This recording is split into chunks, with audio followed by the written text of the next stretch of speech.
Welcome back to In Business. We're focusing in on President Obama's meeting with the Silicon Valley elite, and today news that he's naming the CEO of Intel to an advisory board on U.S. competitiveness and job creation. Joining us now is the former CEO of Intel, Craig Barrett. Since leaving the company, he's been focusing on these issues of education and competitiveness. Welcome back to In Business, Craig. You've sat on one of these presidential advisory boards during the Bush administration. How effective are they really? If you look back in history, Margaret, there's about 30 years of high-level reports on U.S. competitiveness. They've all said exactly the same thing. We need to do something about K through 12 education. We need more basic R&D funding from the government. In that 30-year period, we've made precious little progress on any of those topics. Why is that? Well, they're pretty difficult for different reasons. First of all, the R&D investment, perhaps typified by the stimulus package where we did shovel-ready or asphalt-ready programs which give instantaneous gratification. Investing in basic R&D doesn't give you a payback for 6, 8, or 10 years.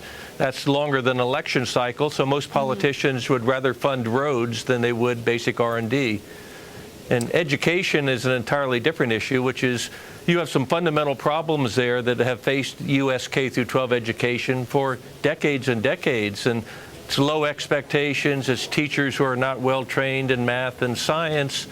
And we've been pretty stagnant in this area. We haven't attacked the fundamentals, while our international counterparts have just leapt ahead of us.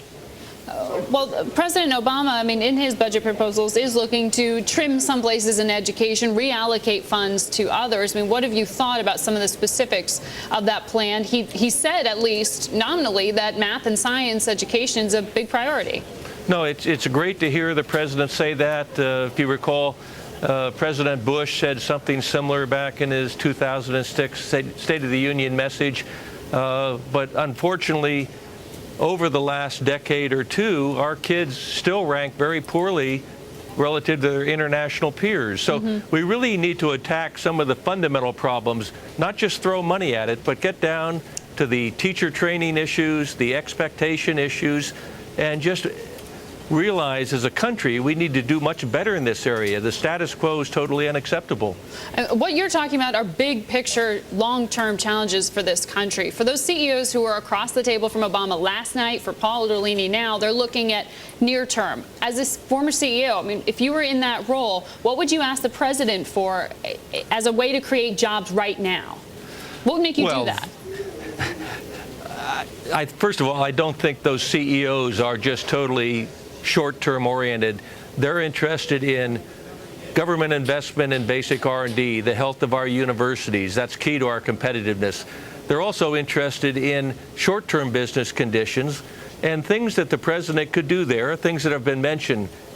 Lower the corporate tax rate, provide incentives for reinvestment in America as opposed to disincentives with basically the highest corporate tax rate in the world.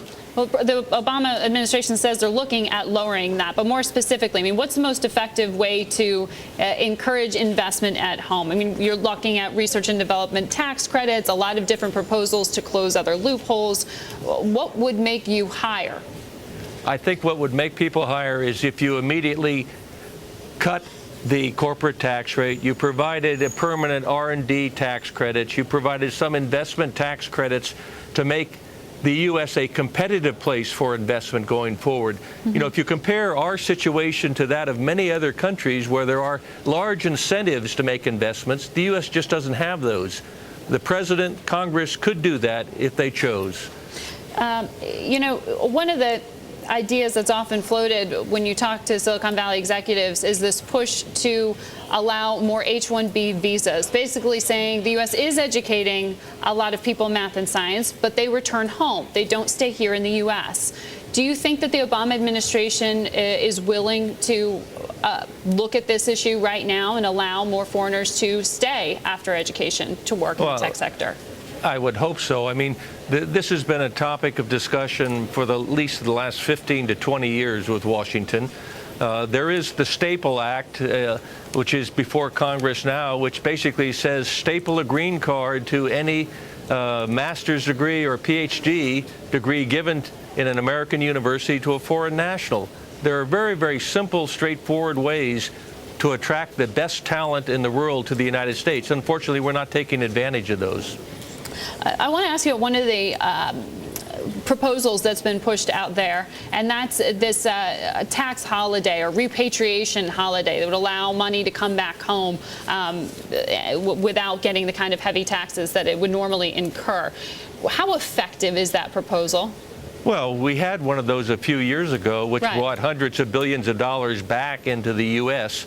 And I think if you, in fact, gave that sort of tax holiday or a modest tax to repatriate those dollars back from foreign subsidiaries, you'd see a lot of that money come back and then go into U.S. investments.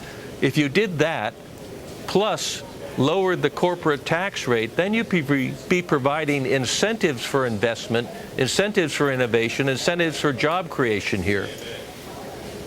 Well, when you look, though, at job creation within the tech sector, and I guess it kind of brings me back to the visa question, are you finding U.S. workers that you would want to hire right now if you are worried about the quality of the educational system in the U.S.? The U.S. still has the best universities in the world. The biggest challenge there for the tech sector is over half of the graduate students in engineering and physical sciences are now foreign nationals. That's why the visa issue is so important. But the U.S. is still creating very solid scientists, technicians, engineers. We're not doing enough for U.S. nationals. But if we had a visa solution and then we could get young kids interested in math and science, I think there's a solution to this problem. We hope so. Craig Barrett, always great to talk to you. Thank you very much You're for welcome. joining us.